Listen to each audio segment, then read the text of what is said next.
It's been quite the year in politics, from the influence of Trump 2.0 to immigration and foreign interference, from drama in the House of Commons. Put an end to this wacko policy by this wacko Prime Minister. To on an actual entertainment stage. Prime Minister Justin Trudeau. There was an endless supply of, let's say, interesting political stories this year.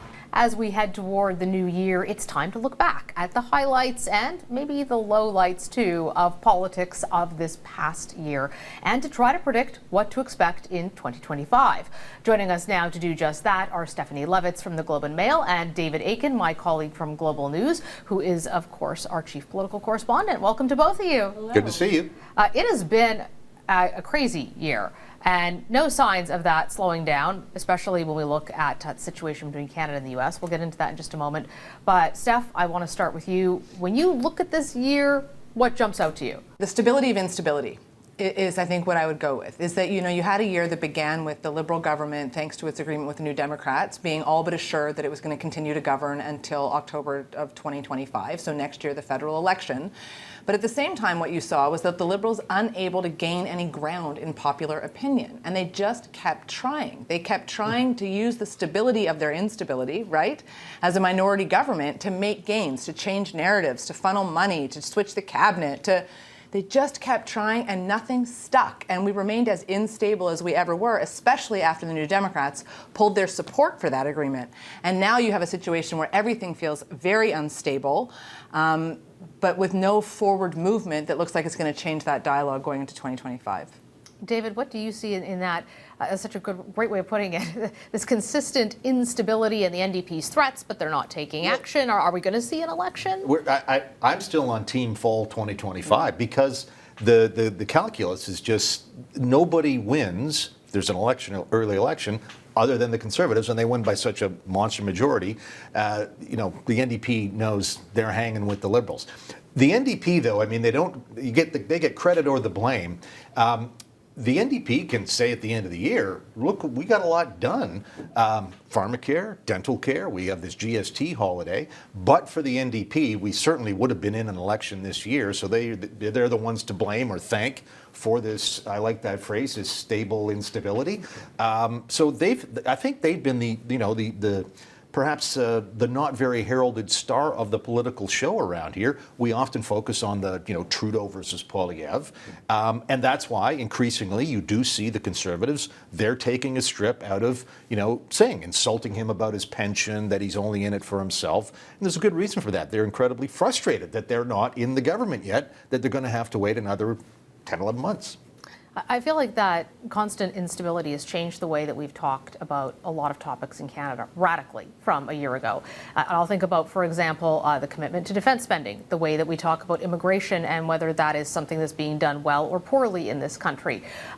The questions around how we move forward as a society. I feel Steph, like there's been some kind of a shift in the narrative this year, and I'm curious to your thoughts about that. Yeah, I mean, we're definitely in a period, right, of anti-establishment change narrative, where people are growing frustrated with the status quo. The overarching message, you see it around the world, is that the elites, it's not working, this isn't working for me.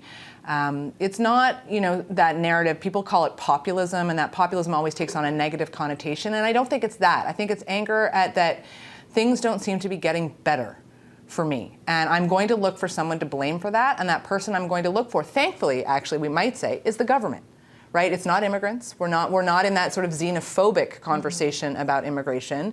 It's placing blame on, hey, the government promised me something. It made this promise to me. It is, in my view, it has failed to deliver. And I think that results in another turn of phrase, right? The slaying of sacred cows. Just saying that the things that we used to take for granted, policy decisions that there was a general consensus around as being beneficial to the country short or long term. I'm thinking the consumer price on carbon. I'm thinking Canada's immigration system. I'm thinking our approach to the toxic drug crisis.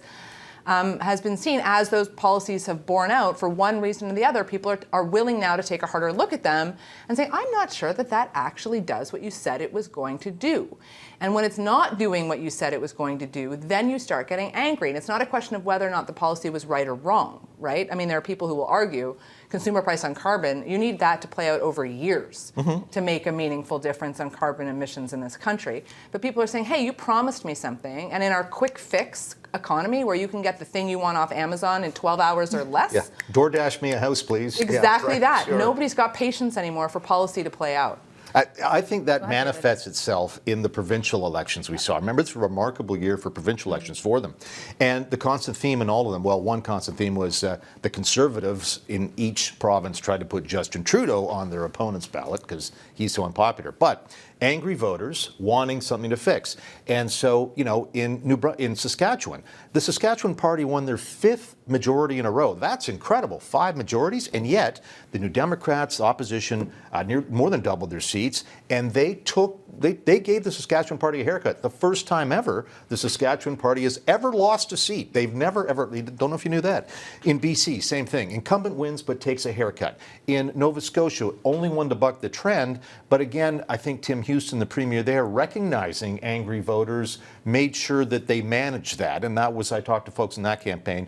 And of course, in New Brunswick, we saw an incumbent, and a conservative incumbent get toppled by a liberal, and again, capitalizing on people who were frustrated and angry. And that's, I think, you know, that was the quote, danger for incumbents, not just in Canada, around the world. The United States, incumbents took it. In India, Narendra Modi got a haircut because people were angry. Everywhere in the world, except Nova Scotia, incumbents took a haircut or lost. It's quite incredible. Well, when you talk about that incumbents and concerns, I mean, how many times have we talked about Justin Trudeau? Is he going to stay on? Right up until the end of last week, right before we were taping the show, there was rumors I had to call PMO. There's a rumor going around that Chrystia Freeland is about to step in, or Melanie Joly. It just keeps cycling. But there is no suggestion to me, anyhow, that I've seen that's believable publicly that Justin Trudeau will step aside. What happened to the rebellion? Remember the rebellion? Oh, yeah, the Great Rebellion, Great which by letter. went out with a whimper, not a roar. Yeah. What do you make of all that stuff?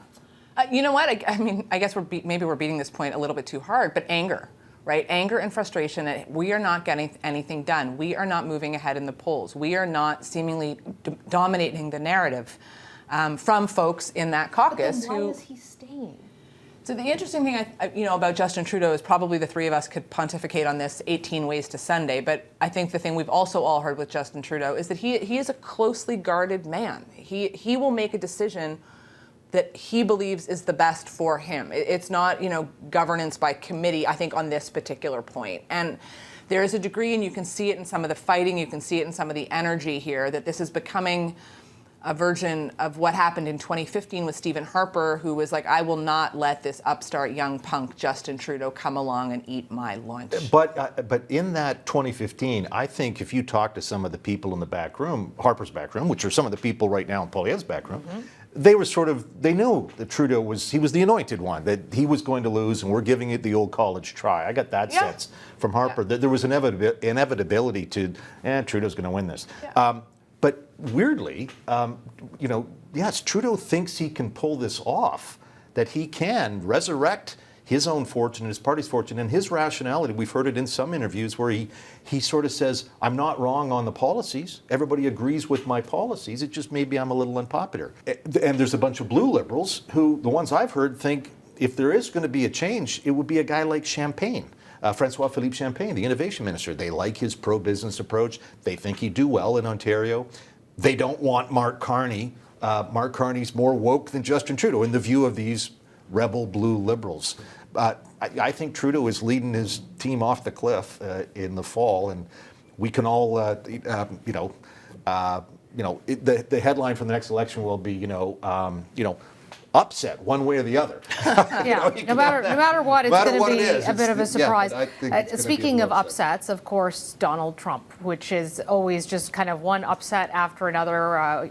We're getting back to that reminder of what it's like to be interacting with right now President-elect, but soon to be president, who often makes announcements or governs or baits his opponents on social media. Justin Trudeau will try to, really frame himself as being the best guy. Not unclear or unusual that the Trump people don't like him. Of course, they're ideologically different.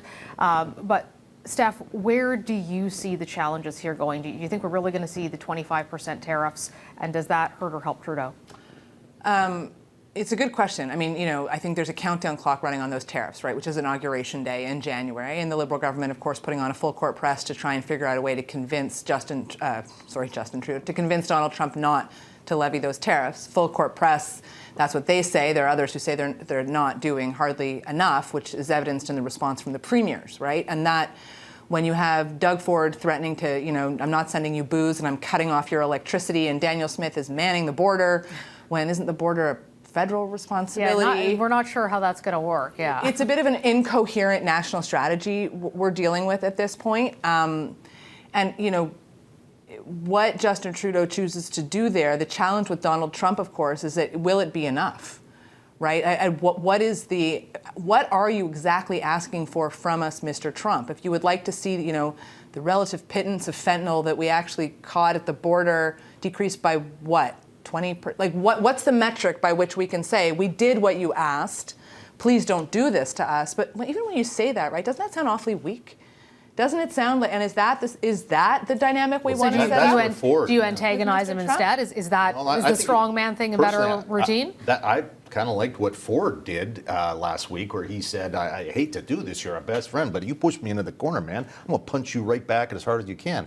One of the things I'm looking forward in the next year, though, is for Poilievre to get more engaged on the Trump and the Republicans. I think, well, they certainly believe they're going to be the government, and he's going to have 3 of Trump's 4 years at least.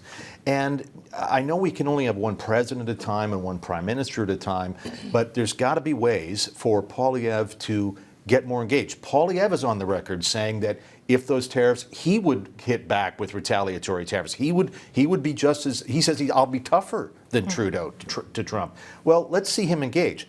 Jamil Javani, which many people know is a member of Pierre Poilievre's caucus. He's the MP for Durham. He was one of J.D. Vance's best friends when they both went to Yale. And Javani has been down to Washington for a dinner or something like that. Twice. And when Poilievre was asked about that, he's like, "Oh, I don't know anything about that." Come on, man. I think Poilievre's got to get engaged on the Trump file in a way that I won't give him advice. Looks prime ministerial, perhaps. I mean, that's not for our benefit that he performs the way we think he should.